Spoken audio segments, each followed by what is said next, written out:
Shalom IFC Sydney. Wah, puji Tuhan, udah lama banget aku pengen datang ke IFC Sydney, akhirnya kesampaian juga. Shalom, bagi yang belum kenal, sekali lagi nama saya Hizkia. Saya dari IFC Perth, ya saya melayani sebagai youth pastor. Jadi saya overseeing next generation dari pelayanan remaja, lalu university, sampai akhirnya yang profesional muda. Jadi salam dari Koden, Pastor Daniel Ong dan Kodacip. Waktu itu sempat datang di sini ya, Pastor David Ciputra dan semua tim kepemimpinan dari Oikos Perth. Shalom dari Perth. Jadi terima kasih pertama-tama buat Pastor Bernard kesempatan saya pelayanan di tempat ini dan timnya yang luar biasa. Juga special thanks buat Ko Henry atau mungkin Pastor Henry di sini. Udah siap khotbah kan? Dan keluarga yang udah menjamu saya dari hari Jumat. Saya datang dari Melbourne kemarin. Datang hari Jumat pagi, nyampe di Sydney, langsung dijemput sama Ko Henry pagi-pagi jam 7.30 saya nyampe, habis nganterin anak sekolah, Ko Henry langsung jemput gitu. Terus habis itu kemarin diajakin ke Blue Mountain, luar biasa saudara, bagus banget ya ternyata Sydney. Ini kali saya kedua. Jadi dulu waktu terakhir 7 bulan lalu saya bantu di camp, ya kan, ngejagain anak-anak, atau bukan ngejagain, melayani anak-anak gitu kan. Tapi itu pertama kalinya saya kemarin ke Blue Mountain, bagus banget saudara. Ya, ke Three Sister, saya nggak tahu yang mana cicinya, yang mana adeknya ya kan. Tapi di situ luar biasa indahnya keajaiban dan keindahan ya kota Sydney gitu. Saya sebetulnya datang sini sama teman saya Ryan. Cuman kemarin pas kita lagi makan malam, kita agak ngobrol sama Pak Gunawan agak kemalaman. Jadi teman saya tuh kecapean, dia nginep di rumah saudaranya. Jadi dia akan datang nanti, dibilang dia sorry nih His, telat banget nih katanya gitu ya. Dia nanti kalau saudara bisa ketemu, namanya Ryan, dia Head of Professional Ministry. Hari ini saudara di seluruh dunia itu ngerayain Minggu Palma, Palm Sunday. Nah jujur kalau kita di gereja Katolik itu lebih banyak ya, lebih kerasa gitu loh. Seminggu ke depan akan ada Senin Suci sampai Rabu Suci, lalu abis itu hari Kamisnya Kamis Putih, ya kan. Lalu ada juga Jumat Agung, Sabtu Suci sampai Minggu Paskah. Nah kalau di gereja Pentakosta kita jujur agak kurang saudara.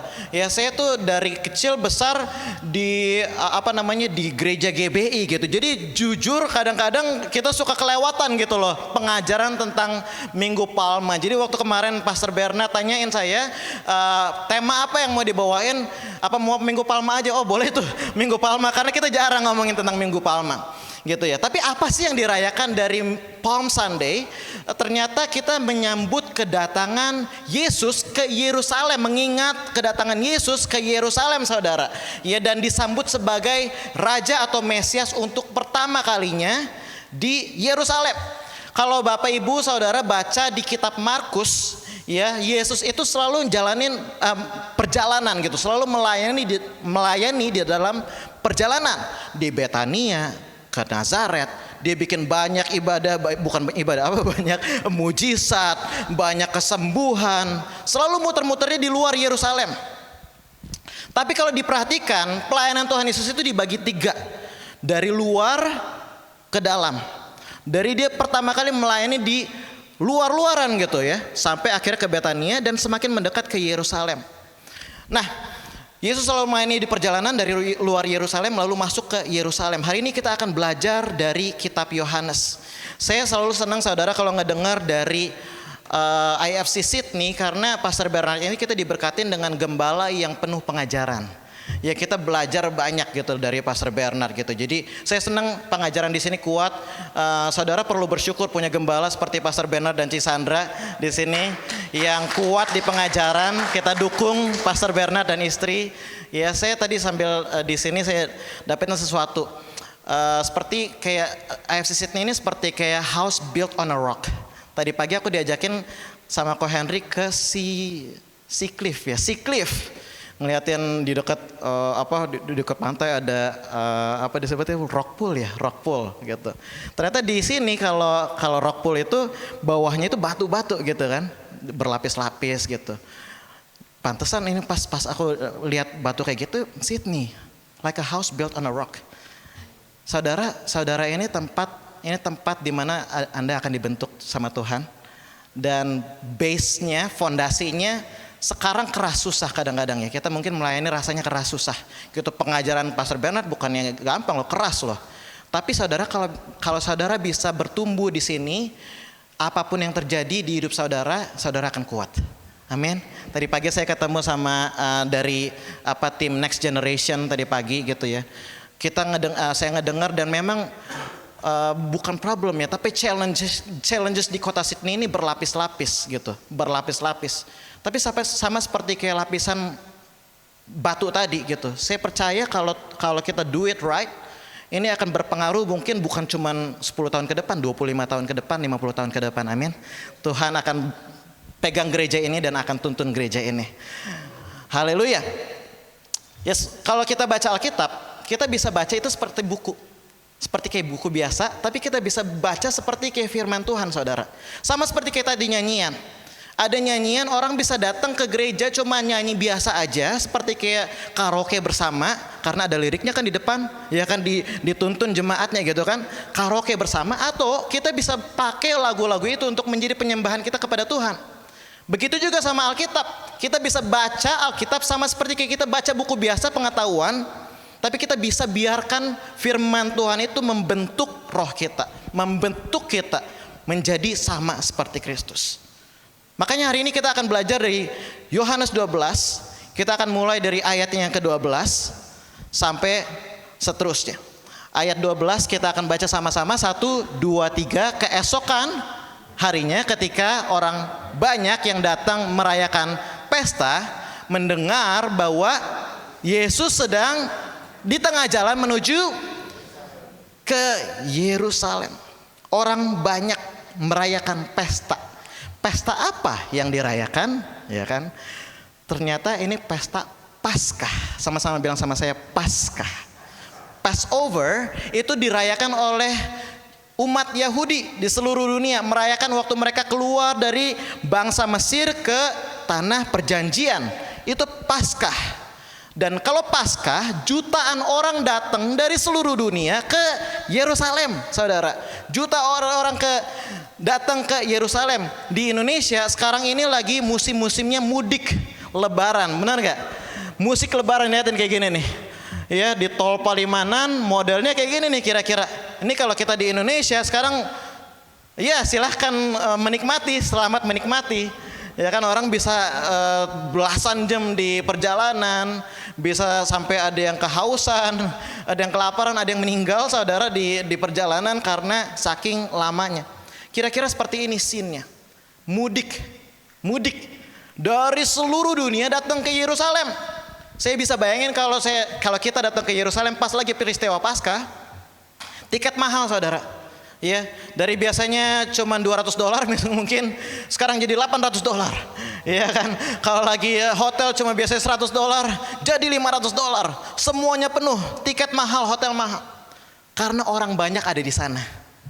Tapi waktu orang banyak mendengar Yesus mau datang ke Yerusalem, mereka menyongsong Yesus. Mereka datang, ya mereka mendengar bahwa Yesus sedang di tengah jalan menuju ke Yerusalem.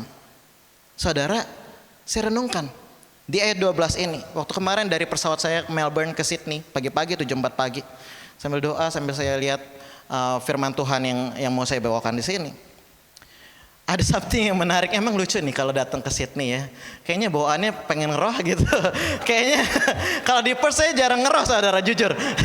Tapi seperti kayak Tuhan kasih revelation, a new revelation waktu saya baca ayat ini. Orang banyak datang merayakan pesta, mendengar bahwa Yesus sedang di tengah jalan menuju Yerusalem. Saudara, ternyata ini juga bisa ngomong bahwa Yesus akan datang segera. Saya rasakan Tuhan kayak ngomong, Yesus akan datang segera. Persiapkan diri. Kita udah mendengar, ya, Yesus akan hadir kembali. Kata Tuhan, tidakkah kamu melihat tanda-tanda kedatangannya? Alam yang mengamuk. Sekarang kemarin tuh di WA, alam lagi mengamuk tuh. ada cyclone katanya. Hampir kita di cancel ibadah yang profesional kemarin, hampir cancel gara-gara cyclone. Ternyata puji Tuhan sore udah mulai cerah, jadi ada berapa belas anak yang bisa ikutan gitu ya. Jadi tidakkah kamu melihat tanda-tanda kedatangannya? Ada perang Iran, ya kan? Sekarang diesel harganya berapa saudara? 312, 319 tadi pagi, 319 kemarin 322 gitu kan. Udah mahal, habis lagi, nggak ada stok gitu kan. Tapi bukan cuma itu saudara, kita juga melihat penginjilan yang lebih masif. Sosial media dipakai juga bukan cuma yang aneh-aneh, tapi juga ada yang penginjilan saudara. Sekarang Gen Z Revival ada di seluruh dunia. Gen Z Revival ada di seluruh dunia. Saya tahu karena saya melayani Gen Z. Saya melayani anak-anak muda. Generasi Z, generasi yang lahirnya 97 ke atas. Sekarang mereka mulai datang ke gereja, mulai memenuhi gereja. Orang-orang muda pada datang kepada Tuhan. There's a Gen Z revival di seluruh dunia. Tidakkah kamu melihat tanda-tanda kedatangannya? Ayat 13 bilang kayak gini. Mereka mengambil daun-daun palem dan pergi menyongsong dia sambil berseru-seru, Hosana, Hosana. Diberkatilah dia yang datang dalam nama Tuhan, Raja Israel. Hosana, Hosana. Daun palem. Apa sih artinya daun palem? Waktu orang ngambil daun palem, ada beberapa komentator yang bilang, oh ini ada perayaan daun palem nih gitu ya di Israel. Tapi bukan sebetulnya, karena ini ngomongin tentang Passover. Ternyata pada zaman Tuhan Yesus saat itu, mereka hidup di bawah jajahan Romawi gitu kan. Dan daun palem itu seperti tanda untuk menyambut raja. Dan Hosana, kata Hosana artinya selamatkan kami, itu seperti juga adalah bentuk pujian kepada raja. Only you can save us, Hosana. Hosana, daun palem. Kalau di Indonesia, Prabowo lewat, anak-anak kecil pada bawa bendera kecil kayak gini-gini. Ya kan? Hosana, itu sebetulnya seperti itu. Bawa bendera kecil untuk menyambut presiden. Tahun 2012, masih ingat zamannya, oh ini harus dinyalain dulu ya. Tik. Tik. Nah, masih ingat zaman ini? Zaman Jokowi sama Ahok. Waktu zaman dulu ada Jokowi dan Ahok, mereka pakai baju kotak-kotak. Iya kan? Kotak-kotak. Dan saya ingat banget waktu itu masih udah lama ya kan. Waktu itu zamannya itu Jokowi sama Ahok itu semua orang pada bangga pakai baju kotak-kotak. Iya kan? Pada bangga, saya juga punya gitu. Di waktu itu saya masih sekolah teologi di seminari. Ada salah satu gurunya gitu ya, profesornya juga pakai dengan bangga. Saya habis menggiring Jokowi katanya, nggak, dia bercanda. Tapi dia betapa bangganya orang kalau pakai baju kotak-kotak. Karena apa? Karena mereka ngerasain adanya harapan. Adanya harapan untuk Pak Jokowi waktu itu untuk bisa menyelamatkan dalam tanda kutip kota Jakarta. Setelah ada buktinya 2014 seperti ada kayak sebuah harapan baru gitu ya. Di gereja-gereja saya yang waktu ingat tuh 2014 banyak yang menubuatkan tentang kepemimpinan Pak Jokowi pada saat itu. Jadi ada seperti kayak ada harapan, waktu itu kayak kampanye. Begitulah juga waktu orang-orang datang ke Yerusalem bawa daun palem, Hosana. Hosana, terpujilah, diberkatilah dia yang datang dalam nama Tuhan Raja Israel. Ada satu, klik before please. Sebelumnya kok, klik before. Nah ini dia. Mereka ngambil daun palem dan pergi menyongsong dia. Ada kata menyongsong dia. Waktu saya renungin firman ini, balik lagi seperti kayak Tuhan bawa saya untuk mengerti revelation untuk akhir zaman. Lucu, karena ini sebetulnya bukan ngomongin tentang akhir zaman, tapi sama Tuhan bukain seperti ini kayak pada akhir zaman. Kita ini seperti kayak crowd yang lagi nungguin Tuhan Yesus di Yerusalem. Pergi menyongsong. Kata menyongsong itu mencuat waktu saya baca ayat ini. Seperti kayak kita harus mempersiapkan diri untuk menyambut raja. Waktu mereka ngambil daun palem, mereka ada persiapan, ada sebuah persiapan.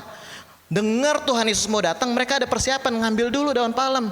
Cari di mana ya? Cari di mana ya? Ya kan, ngambil daun palem. Kalau perlu beli gitu kan. Dan bukan cuman mencari, tapi mereka juga ngajakin teman-temannya, ngajakin saudara-saudaranya, ayo kita nyambut Yesus yuk. Nyambut Yesus, dia mau datang, ayo. Mereka mendengar, tapi mereka juga ngambil daun palem dan pergi menyongsong dia. Persiapkan penyambutan sang raja. Sama-sama bilang sama saya, get yourself ready. Bilang ke kiri kanannya, get yourself ready. Amin. And help your family, and help your friends ready. Kadang-kadang ada ya, kita datang ke gereja, udah bertahun-tahun kita ngelihat saudara kita, ya kan, masih belum kenal Tuhan. Orang tua kita masih belum kenal Tuhan, atau teman dekat kita masih belum kenal Tuhan, anak kita masih belum kenal Tuhan. Get yourself ready, but also get your family ready, and then your friends ready.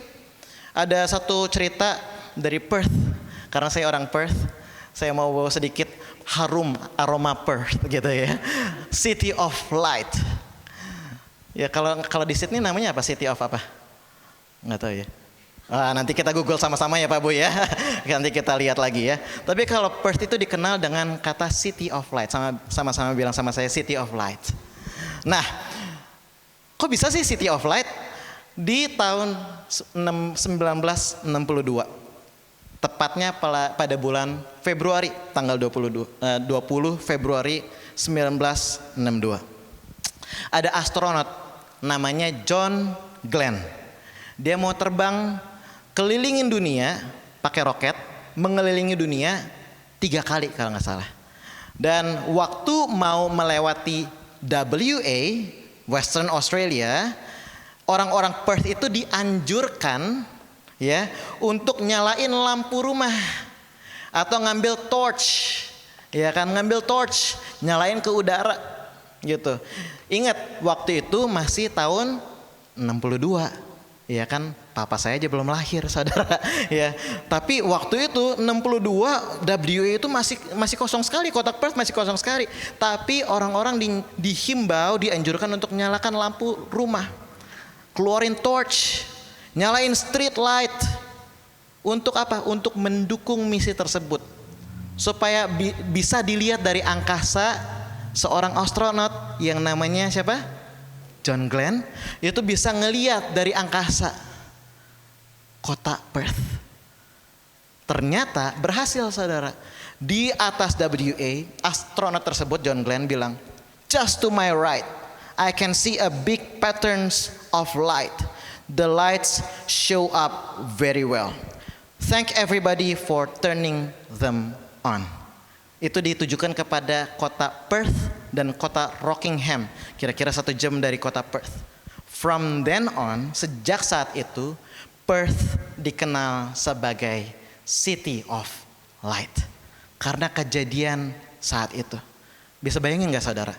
Kalau jadi orang Perth, ya kan, tahun 62, Februari tanggal 20, mau lewat itu John Glenn.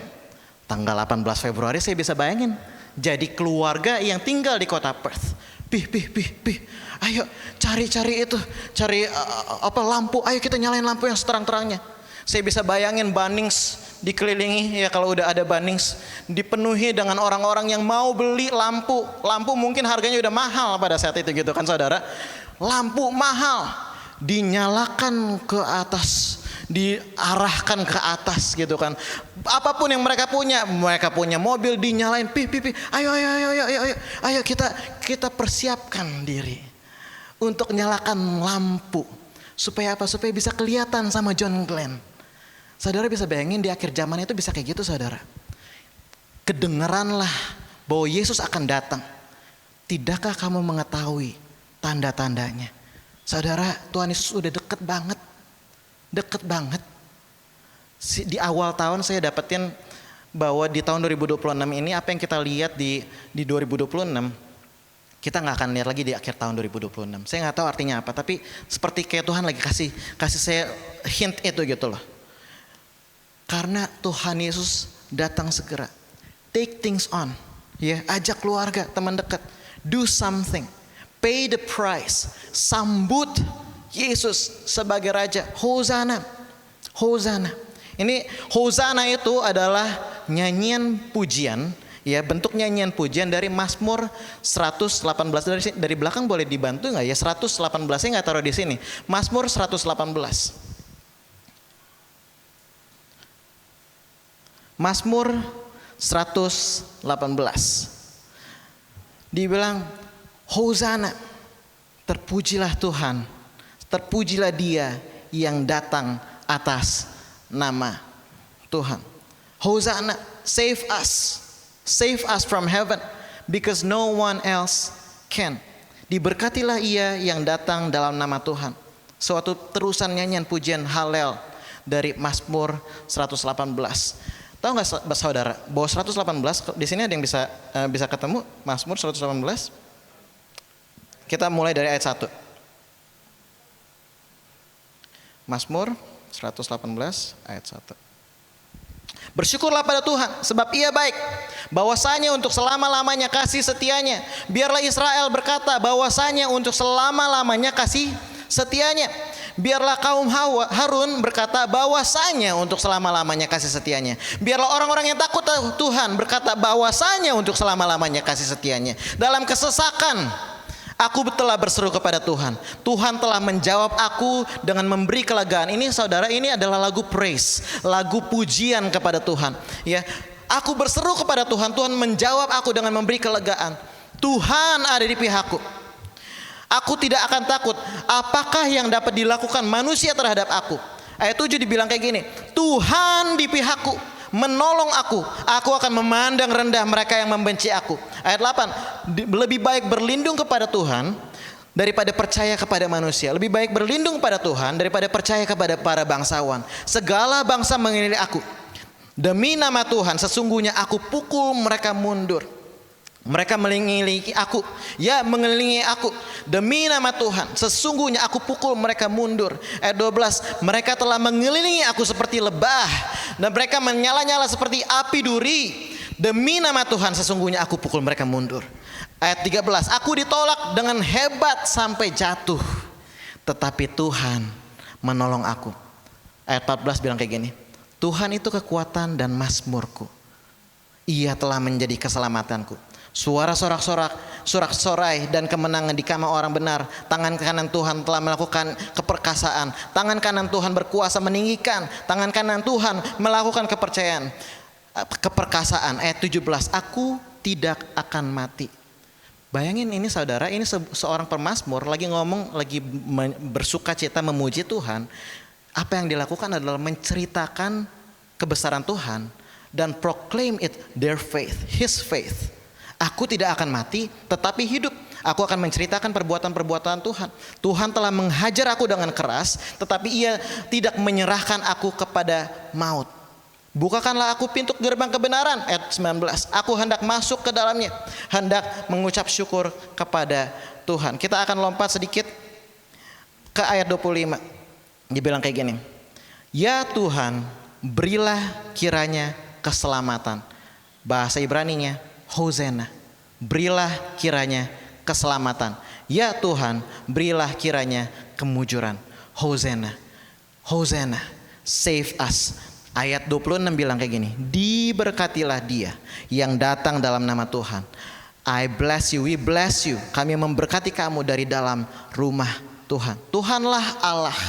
Akhirnya pemazmur tutup dengan proclamation. Waktu ada Yesus hadir, Halel dinyanyikan, mereka bilang Tuhanlah Allah. Itu ujungnya kayak gitu tuh. Dia menerangi kita. Ikatkanlah korban pada hari raya itu dengan tali pada tanduk mezbah. Allahku Engkau, aku hendak bersyukur kepadamu. Allahku, aku hendak meninggikan Engkau. Bersyukurlah kepada Tuhan sebab Ia baik. Saudara, Halel. Mereka menyambut kedatangan raja, tapi mereka juga bernyanyi seperti ini adalah untuk Tuhan. Tanpa mereka sadari, mereka sedang menyambut kehadiran Mesias. Masalahnya saudara, waktu orang Israel ngomong, kembali lagi di slide tadi di ayat 13, Diberkatilah dia yang datang dalam nama Tuhan, Raja Israel. Waktu orang banyak ngomong tentang Raja Israel, masalahnya apa yang ada di dalam pikiran orang banyak pada saat itu berbeda sama apa identitas Tuhan Yesus sebenarnya. Tahu gak kenapa?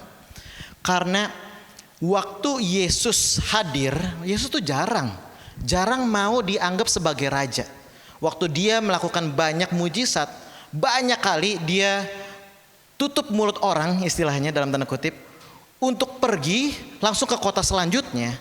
Karena dia nggak mau dibilang sama bahwa orang yang disembuhkan itu, Tuhan Yesus nggak mau dia cepet-cepet ngomongin bahwa Yesus adalah Mesias. Perhatiin deh, ya, di Markus, di Matius, kalau ada kalau ada mujizat dari Tuhan Yesus, khususnya di Markus awal-awal, ya kan? Perhatiin, waktu ada mujizat, Yesus tuh seperti kayak tutup mulut, jangan bilang-bilang sama siapa-siapa, jangan bilang-bilang sama siapa-siapa, ya, engkau adalah Mesias, jangan bilang-bilang. Yesus langsung pergi kemana? Kenapa ya? Saya sempat bingung gitu loh. Karena zaman sekarang kan pendeta pengennya terkenal ya. Ya gak sih? Kita kalau saya saudara bisa nyembuhin orang buta, bisa terpeleset juga pengen ada ininya nggak ya? Kalau ada yang fotoin, boleh tuh minta tuh, ya kan? Kalau ada videoin, boleh tuh minta. Kenapa? Namanya bisa naik. Siapa yang nggak kagum gitu kan kalau mata orang buta bisa melihat, orang lumpuh bisa berjalan. Siapa yang nggak kagum gitu kan? Tapi ini Tuhan Yesus aneh. Udah mata orang bisa melihat, orang lumpuh bisa berjalan, kok jangan bilang siapa-siapa. Karena di dalam pikiran orang Yahudi saudara, kata Mesias itu di dalam pikiran mereka adalah sesosok political liberator. Sesosok orang yang bisa membebaskan negara dari jajahan. Harus diingat pada zamannya Tuhan Yesus, Israel itu dijajah di bawah kepemimpinan Romawi, Roman Empire. Teksnya tinggi minta ampun saudara. Kalau di Australia teksnya tinggi, di Roman Empire lebih tinggi lagi saudara, ya kan? Jadi kita nggak usah takut, teks kita masih rendah dibandingin Roman Empire, saudara. Ya tapi pada saat itu mereka sangat merindukan sesosok orang yang bisa membawa Israel, kerajaan Israel untuk menjadi negara nomor 1 di dunia. Karena memang dari awalnya dari perjanjian lama itu nubuatan tentang Mesias adalah itu. Akan membawa Israel untuk bisa dihormatin sama seluruh dunia. Di dalam pikiran orang Yahudi, Mesias adalah political liberator.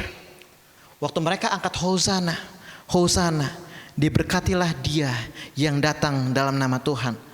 Yang di dalam pikiran mereka, yes, gue dapet raja baru nih. Yes, yang ini nih bisa bikin gue hidup enak nih. Yes, udah gue gak usah bayar teks 50% lagi nih. Ya kan? Yes, rumah gue cepat laku atau cepat selesai, ya kan? Cepat lunas gitu. Yes, artinya waktu mereka angkat bendera Hosana, Hosana, mereka memimpikan seorang political liberator yang bisa menguntungkan dirinya sendiri. Berapa banyak dari kita saudara yang kita datang ke gereja, datang kepada Tuhan, kita minta sesuatu untuk menguntungkan diri kita sendiri. Berapa banyak dari kita yang kita datang sama Tuhan supaya kita dapat sesuatu. Saudara, that is not a house built on a rock. A house built on a rock itu adalah kumpulan orang percaya yang walaupun doanya belum dijawab Tuhan sekarang, imannya tetap teguh. Amin. Walaupun sekarang kita masih sakit, kita tetap teguh. Kita percaya Yesus sanggup menyembuhkan kita. Amin. Walaupun kita melihat ke depannya bensin semakin mahal, walaupun ke depannya teks ditambah-tambahin, tapi kita tetap percaya He is our provider. Amen. Can we do that? Karena di dalam Kristus harapan kita bukan pada apa yang kita bisa lihat, tapi apa yang gak bisa dilihat. Yesus adalah Raja, tapi gak seperti yang mereka pikirkan. Banyak orang pikir kalau udah jadikan Yesus Raja, hidup nyaman, enak, tenang, ya, no more suffering, no more sickness, berkat banyak. Seperti jalanan lampu hijau terus. Kalau mau parkir selalu dapat spot, ya kan? Parking blessing di Sydney susah banget parkir, ya kan? Kalau mau parkir dapat parkir dalam sekejap, ikut Yesus, anak raja, ya kan? Tapi saudara, jadikan Yesus raja itu artinya kita hidup sama seperti Kristus juga. Artinya your whole life, hidup kita is now set with Jesus at the center. Dengan Yesus di tengah-tengahnya at the center. And that might mean, itu mungkin artinya obeying Him without thinking twice. Suruh tinggalkan dosa, tinggalkan. Suruh ampuni, ampuni. Tuhan gak tahu betapa jahatnya yang dia lakukan sama saya. Tapi Tuhan minta ampuni, ampuni. Tuhan suruh memberi, walaupun sekarang dalam keadaan yang susah, dalam keadaan yang menakutkan, ya kan, kita nggak tahu, there's uncertainty in front of us. Tapi Tuhan suruh memberi dengan generous, memberi. And that might also mean staying faithful in your suffering, even in your suffering. Banyak orang pikir ikut Yesus gampang, enak. Enggak, saudara, susah. It's going through that suffering. It's going through that suffering. Kadang-kadang, sering kali memang Tuhan pakai suffering untuk membentuk kita, saudara. Tuhan Yesus bilang, ya, kalau mau ngikut aku harus benci bapak ibu, tinggalkan, ya, untuk ikut aku. Waktu Tuhan Yesus suruh pertama kali panggil the first disciples, Markus 1. Apa yang dilakukan sama Petrus? Tinggalkan jala, tinggalkan kehidupannya, ikut Yesus. Ketemu lagi sama Andreas, tinggalkan jala, ikut Yesus.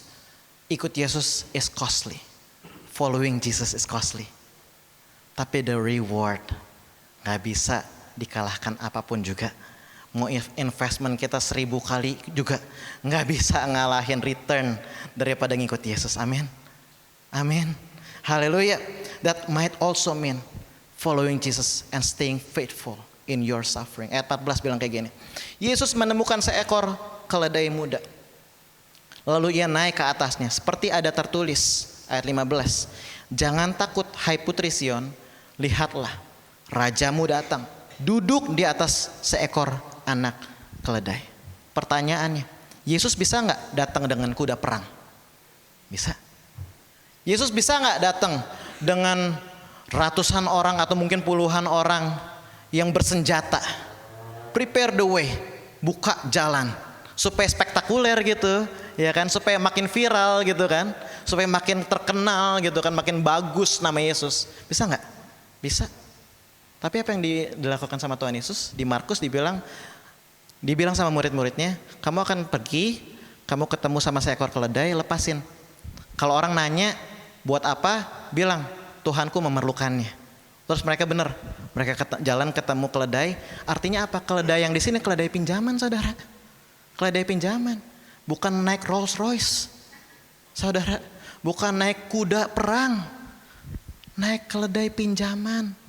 Kayak siapa tuh waktu kemarin Pope Francis datang ke Jakarta, pakai Innova, ya kan? Pakai Innova. Ke kota-kota lain juga dia pakai mobil jelek gitu. Kenapa? Karena dengan kebesaran, karena Yesus mau memberikan contoh kebesaran yang sesungguhnya. Itu adalah humility. Sama-sama bilang sama saya, humility. He is the humble king that serves. A humble king that gives his life for his people. Saudara, di kerajaan sorga apa-apa tuh selalu terbalik.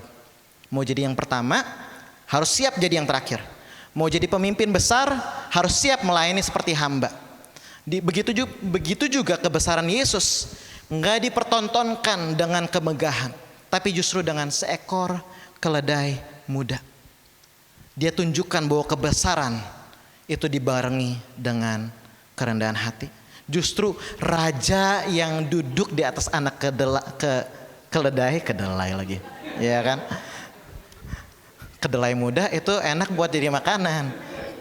Kalau keledai muda dipakai sama Tuhan Yesus, tapi raja yang duduk di atas keledai muda ini dapat membangkitkan orang mati, saudara. Amin. Orang raja yang duduk di atas keledai muda ini, yang dapat menyelamatkan orang dari kematian kepada hidup kekal. Raja yang dapat menyembuhkan orang sakit, mencelikan orang yang buta, memberikan kuasa bagi kita, saya dan saudara. Bilang ke sebelahnya, kamu punya kuasa. Kuasa dari surga. Amin. Dia memberikan kuasanya bagi kita, murid-muridnya. Raja yang duduk di atas keledai muda ini. Amin. Semua itu bukan digembar-gemborkan supaya makin terkenal, tapi dia datang dengan kesiapan untuk melayani Tuhan, untuk melayani. Saudara, kalau di dunia pendeta makin besar namanya makin susah ketemu, ya. Makin besar namanya makin kita repot hostingnya. Saya di Perth tuh salah satu bagian yang hosting pastors. Ya kalau ada pendeta tamu datang, saya salah satu yang host gitu.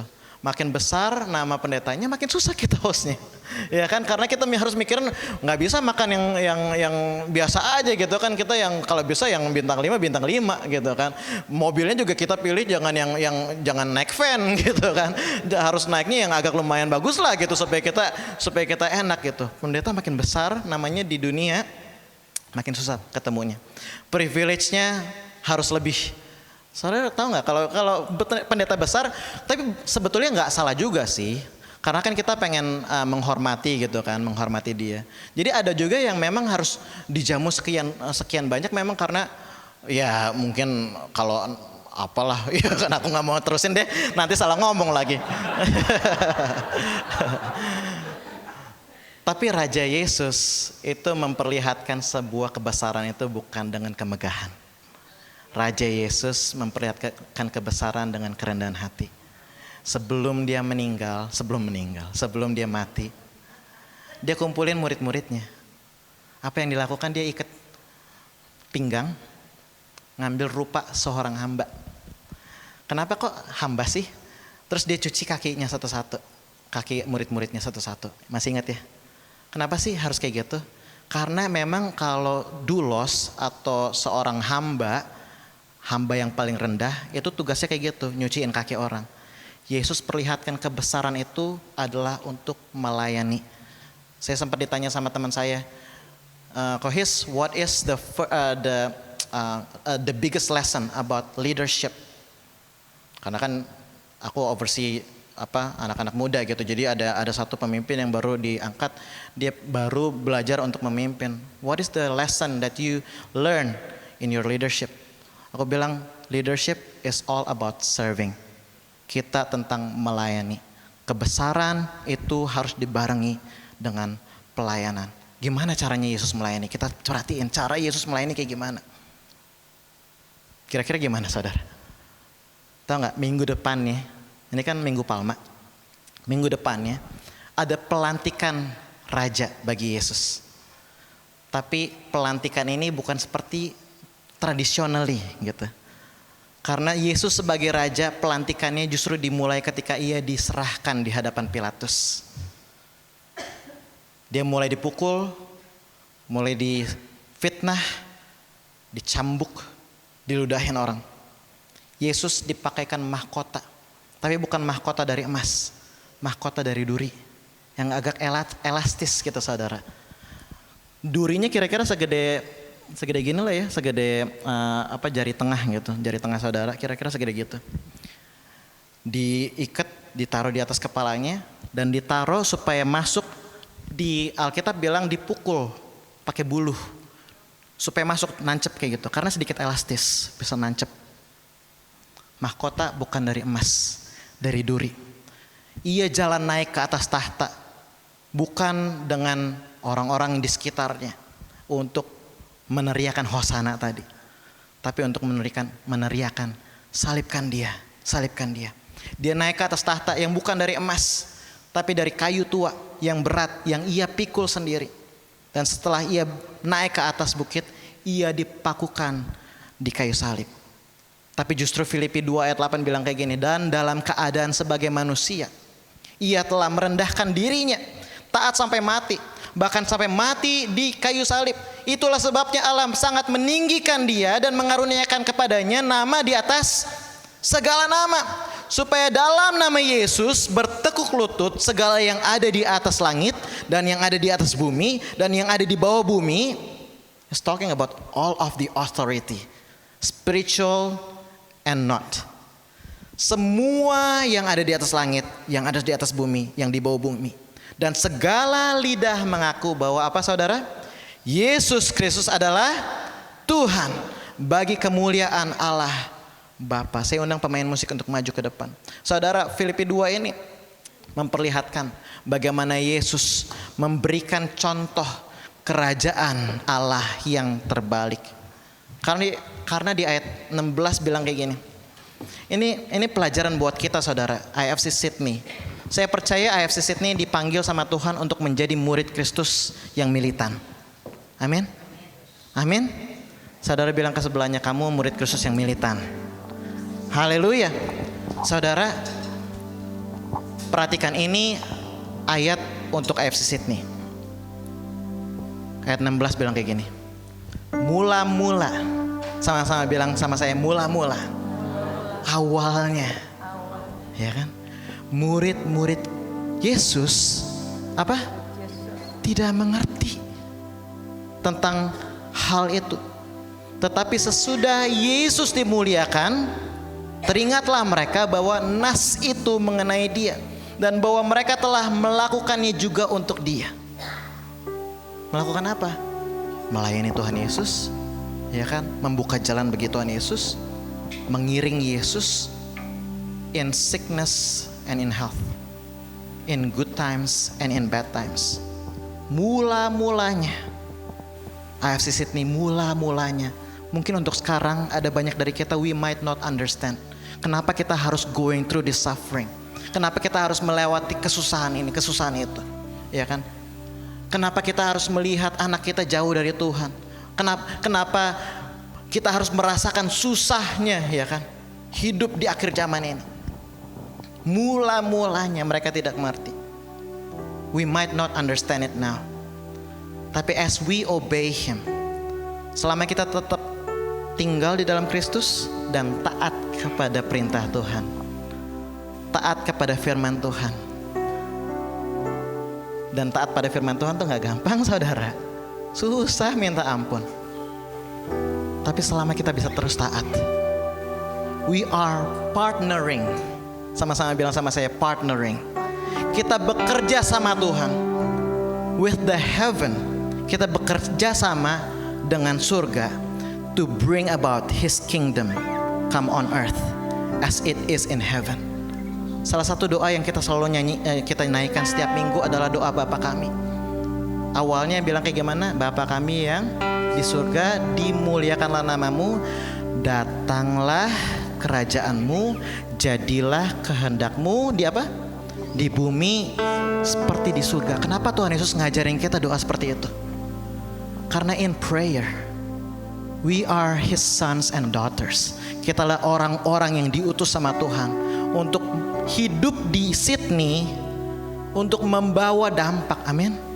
Untuk membawa aroma surga di dunia ini, membawa aroma surga di Padstow, membawa aroma surga di Pickhurst, di Hurstville, dimanapun saudara tinggal, membawa aroma surga ada di dunia seperti di surga, amin.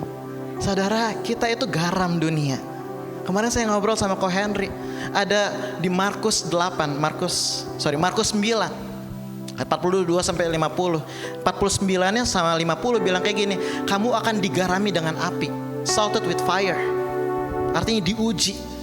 Terus habis itu garam memang baik, tetapi kalau garam itu menjadi tawar, dengan apakah dia diasinkan? Saudara, kalau kita apa sih? Kok bisa sih garam tawar? Saudara pernah nyobain garam tawar gak? Saya nggak pernah, ya kan? Sama nggak pernah. Garam tuh nggak ada yang tawar. Tapi kok bisa tawar? Karena zaman dulu garam itu ngambilnya dari salt marshes. Ada tempatnya gitu ya. Terus habis itu karena teknologi mungkin zaman dulu, ada garam-garam yang keambil sama pasir.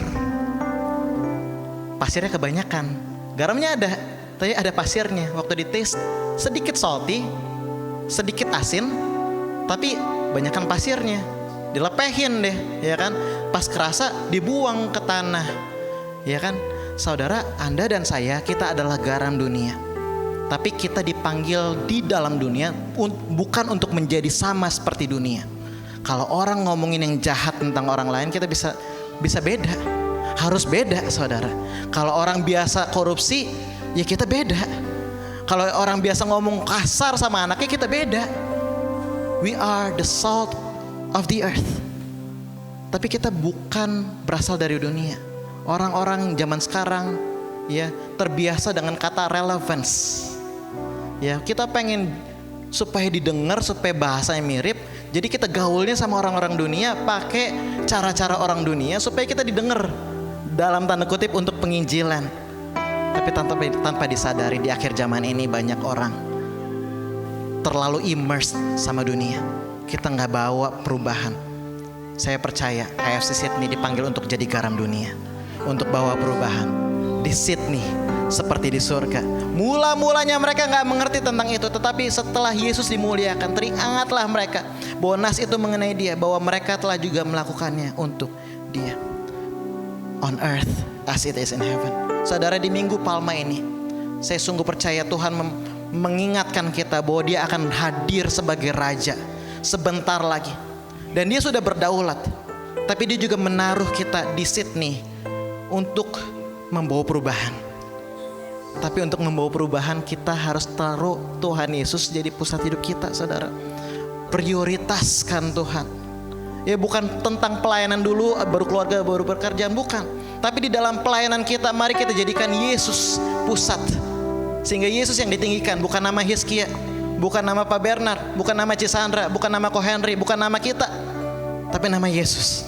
Di dalam keluarga, Yesus yang diutamakan. Tuhan Yesus yang di tengah-tengah keluarga kita. Di dalam pekerjaan, Tuhan Yesus yang memimpin.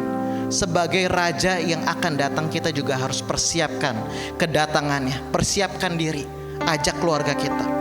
Tetapi kita juga belajar bahwa sebagai raja, Yesus juga memberikan contoh melayani dengan rendah hati. Kita pun perlu melayani satu sama lain. Amin. Bilang ke kiri kanannya, melayani satu sama lain. Haleluya.